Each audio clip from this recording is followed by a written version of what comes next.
സ്നേഹമുള്ള കൂട്ടുകാരെ, നാട്ടുകാരെ, ഞാൻ നമ്മുടെ നബി സല്ലല്ലാഹു തങ്ങളുടെ ഒരു കഥ പറയാം. ഒരിക്കൽ സൈനബ് എന്ന ഒരു സ്ത്രീ മുത്തുനബി സല്ലല്ലാഹു തങ്ങൾക്ക് കുറച്ച് ആട്ടിറച്ചി കൊടുത്തയച്ചു. സമ്മാനം കൊടുത്തതാണിട്ടോ.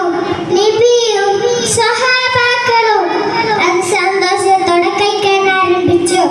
പെട്ടെന്ന് നബി സല്ലല്ലാഹു തങ്ങൾ പറഞ്ഞു, ഇതാരും കഴിക്കരുത്, എല്ലാവരും കൈ ഉയർത്തുക, ഇതിൽ ശുക്ലാക്കിയിട്ടുണ്ട് എന്ന് പറഞ്ഞു.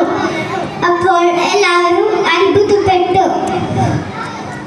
മുത്തുനബി അവൻ പെൺകുട്ടിയെ കൊണ്ടുവരാൻ പറഞ്ഞു.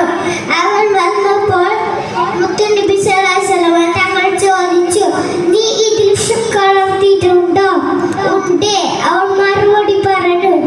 നബി തങ്ങൾ വീണ്ടും ചോദിച്ചു, നീ എന്തിനാ ഇതിൽ ശുക്ലാക്കിയത്? താങ്കൾ യഥാർത്ഥ പ്രവചനാണെങ്കിൽ ഇതിൽ വിഷയമുള്ളത് താങ്കൾക്കറിയും. അതിനു വേണ്ടിയാണ് ഇത് ശുക്ലാക്കിയത്. ശരി ശരി, ഈ ഇറച്ചി കഷ്ണം എന്നോട് പറഞ്ഞു ഇതിൽ വിഷമുണ്ടെന്ന്.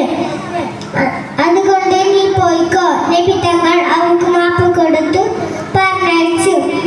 സുഹൃത്തുക്കളെ,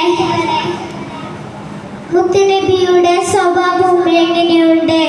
തങ്ങളെ ശ്രമിച്ച് കൊല്ലാൻ ശ്രമിച്ച ആളുകൾക്ക് അപ്പോൾ തന്നെ മാപ്പ് കൊടുത്ത തങ്ങളും അതുപോലത്തെ സ്വഭാവക്കാരാണ്.